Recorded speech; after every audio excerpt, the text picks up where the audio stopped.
IndyCar.com. And we are under our 4th caution. We can tell you now that Scott Dixon and Rafa Matos, after their pit problems, 23rd and 24th, but both are on the lead lap. Dario Franchitti is our race leader, followed by Elio Castroneves, Ryan Briscoe.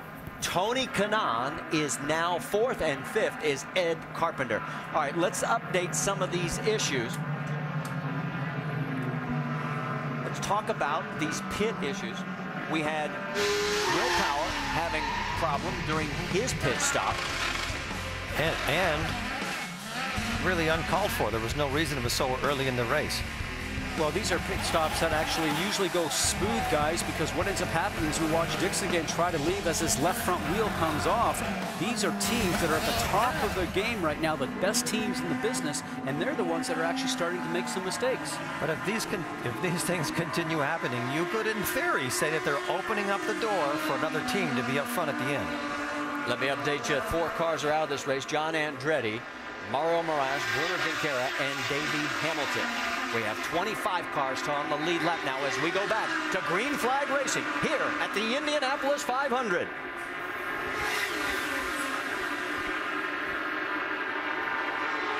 Oh, passing down the inside. It looks like Ed Carpenter's going to get underneath and take Tony Kanaan. So move Carpenter into 4th to 5th. Remember, Kanaan started dead last in this 33-car field. Oh, what a great pass by Ed. Perfect timing coming off of 4. And he's putting, no, he's not breaking away from him, but he's holding the pace. And remember, Ed has not been in the car since the last race last season because their Vision Racing team, owned by his stepdad, Tony George, really went out of business over the winter time. So Ed had to find some more sponsorship for himself. He turned around, got a package together, and he's now running as a teammate car to Dan Weldon in the Panther Racing team. So what he's got to focus on right now is hooking up to that Penske car ahead of him. If he can do that, he can get on that train and just start pulling away. Well, you mentioned Ryan Briscoe. That's his next target. Let's listen in on Briscoe's radio. Whoa, wait a minute. We've got another yellow. And oh, no, Rafa Matos. At one point, he was 3rd in this race, and now, for the 2nd year in a row, he is in the wall. And look how much that car is deformed. That is a huge hit. Well, when you see things like that, and it's actually a good sign because it's kind of spread the energy. But when it hit the wall, it's worse than seeing a car hit a wall and just stop with a thud. And exactly. Remember, he had the problems in the pit lane earlier, so he came back in, refueled. He was at the tail end of the group, so he's probably trying to maneuver his way through traffic and ended up having a situation. We'll have to find a replay on that. But for somebody that had a promising run here to be now lost it in the middle of the turn. That could be a variety of things. When you lose a tire like that in the pits and you hit a wall, even if it's just the front, it can really create problems that you if you were practicing. He is high on the racetrack. Remember, we just restarted. Maybe tire temperatures or tire pressures are not up fully, but certainly away from the apex down in the middle of the turn. Now let's watch from Scott Dixon's car. Look up ahead. So he gets chopped off a little bit there. Oh, there you go.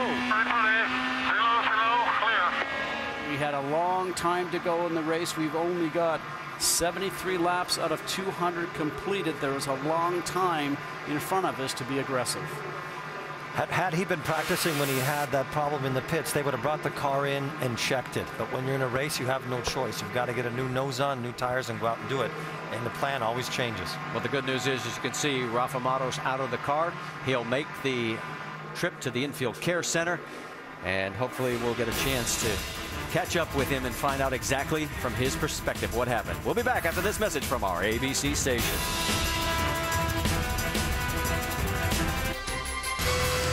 There's no turning back now. You go full throttle or you don't go at all. You are on a collision course with destiny. Come and get it. Well, unfortunately for Rafa Matos, his collision course was with the wall, and that's not the destiny he wanted, as he smacks it hard down in turn number 1, and his day is over. One more view.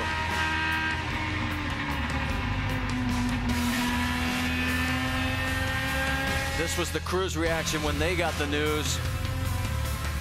And Doc, you're with Jay Penske. Roger's youngest son. And Jay, looked like things are going really well for you. You go from running third to spinning on pit road and then contacting the wall all in the span of about 5 laps. How did it unravel? Well, the guys worked awful hard this month. The HP car was great today. Unfortunately, we had some trouble in the pits, and then we got in the wall. Rafa did a good job, but unfortunately, way to end a great month for us. Was there a suspension issue, or was he just hustling the car when he hit the wall? I think we had a flat coming in the pits on the way in, so we had trouble getting the tire on, and then ended up in the wall here in the pit lane. All right, Jay Penske's car, Rafael Matos, bringing out the latest yellow. Jamie. Well, Doc, it was 2 cautions ago that John Andretti brought the yellow out. John, you've been checked and released. First of all, it was a blocking penalty, and then you were in the wall. What was going on out there?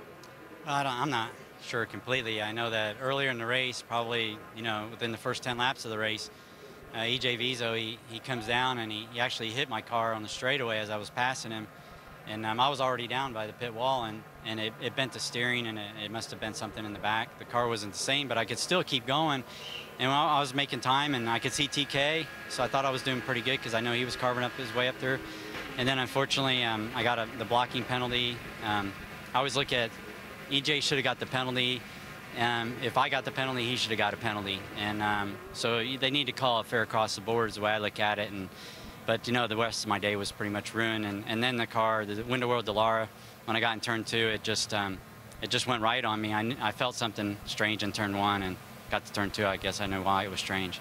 All right, John Andretti driving for the King Richard Petty and Michael Andretti, his cousin. His day is over. All right, thanks for the update and the interview from Dr. Jerry Punch and Jamie Little. And let's take a look at our Firestone lap leaders. Oh, man, that's an ugly sight anytime at a racetrack.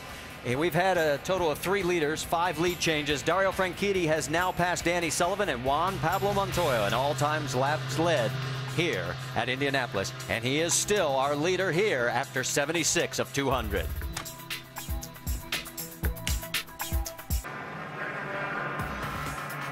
That up-close personal view was Danica Patrick. Let's talk about the calendar while we've got a chance. 5 o'clock on ESPN2 on Monday. It's the NASCAR Now Roundtable. And the next Saturday, NASCAR Nationwide Series action from Nashville. It's presented by Pennzoil. That'll be 7 p.m. Eastern on ESPN2. At 8 o'clock on Versus, it'll be the IZOD IndyCar Series at Texas. And then 11 o'clock, ESPN2 qualifying the United Association Route 66 NHRA Nationals with their finals at 4 o'clock Sunday, ESPN2. Danica Patrick, we mentioned her, running 16th right now, and the lead of the 4 women that are in the field. We can tell you that Anna Beatrice is now 26. She is 1 lap down. Simona Di Silvestro in 18th. Sarah Fisher in 21st. So it gives you an idea of where the 4 ladies are. And you can see Danica and then Simona. And there was the view we saw while we were on side-by-side. The car, it hasn't been handling the last 2 weeks, but somehow... And here we go. Trying to make a move. And Briscoe trying to get past his team. It's not going to be appreciated. But for the overtake that... Remember, we talked about the push to pass. When he pushes it, he gets to use it. And he gets about 20 horsepower, an extra 2. We're back down the white line again. These guys are leaving in your way to the milk store. What's fast today? That is Dan Weldon that has almost gone off the ball. Right in front of him, we've just been told, is going to get the black flag for blocking Dan Weldon. I think you really have to commend Brian Barnhart for calling these black flags, Scott, because this is not a place you're in trouble. And you're absolutely right, because, Eddie, you're at 200+ miles an hour just on the entry lap, and then you end up going about 230 down the backstretch. Ray Hall was running 9th. Weldon was 10th. He'll have to serve the penalty. The battle for the lead is starting to heat up a little bit. Castroneves is closing on Dario Franchitti. You know what's really looking good is Ed Carpenter. He's running a very strong 4th. He hasn't used his push-to-pass button yet. We just got an update from Dr. Jerry Punch on this.